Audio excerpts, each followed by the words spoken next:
Abbalesqi yoqono agartaymi yakansiga Tamni Oromiyaatti dhume. akka hin qabu. Abbalesqi yani turre. Dhibee isaa meeshaan taltii mana keessa hin jiru. Eelaa kan hojjenna.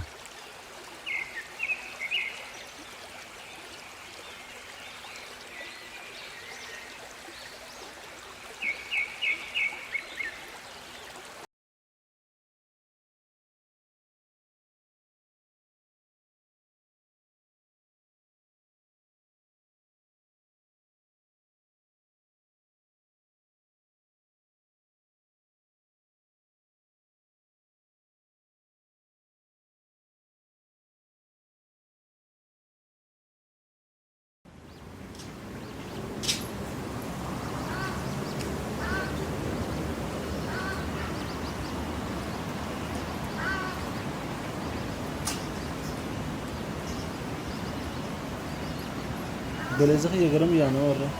Callisii mi'aas.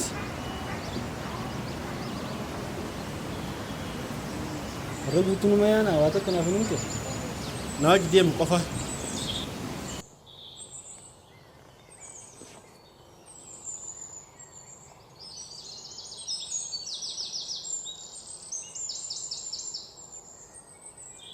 Iddoon areenitti nama maali? Asoo maaliif na fidde?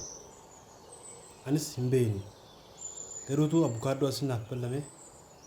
Haa dhufu walumaan barraa.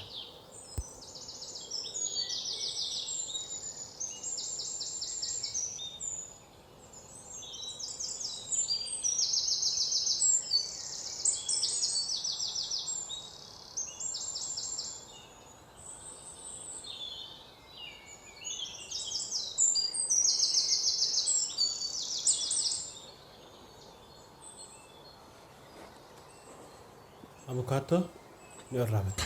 Ni beektaa abukaadoo kan ta'e dhimmaan qaba kan inni sirreessu ture sanii kanatti warraabadde bifa. Hayyee niin beeka rakkoo hin qabu. Hayyee asitti maaliif nu bal'amte? Rakkoo qabaatiinti abukaadoo abbaa keessanii akkaan ta'e na beekan dhugaa jirtu sinii qabeenya abbaa keessanii eenyutti akka kennamu sinii Hannamuudha. qabeenya abbaan keessan qabu guddaa akka ta'e na beekan. Wanti abbaan keessan barbaadu yookiin akka taatu fadhu hundi armarra barreeffamee jira. Maaltu barraa'ee jira? Iddoo lameentu yookiin ijoollee lameentu qabeenyi ani qabu persentaa 55 akkasumaanuu inni qabeenya kana hogganu inni ani hangafaaf qabu.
Ajennu hojiin tiyoo eessa geesse?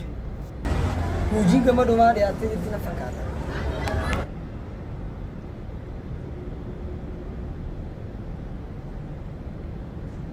Obboleessa kiyya dhufte maaliin dhufte? Maallaqatti hin haajamee akkanaaf kan itti dhufe. Hagam takkatti haajamte? Kuma 50 hin haajamee uffataan itti bitachuu deema akkanaaf kan itti dhufe. Ammaaf obboleessa kiyya maaliin isaan guddaa siif kennuu hin danda'u. Maal jechuudha obboleessa kiyya maaliin uka abbaa keenyaati itti haajamuu hin danda'anis walqixatti qabna naafeeti. Siin galu ammaaf maallaqa guddaa ana kennuu hin danda'u. Kennuu hin danda'u maal jechuu qabeenyi kun kee qofaa miti akkanatti fudhadhu isaanaatu beeka. Kabajama waa si himu. Naaf himu. Kabajama obboleessi kan ashiish fayyada. Akkam jechuu maal beekti? Nama kana saayiba isaatu murteessa. Saayiboonni immoo jiddeemu waraashu.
Obboleessa naamte maaliif asinaaf ballamte?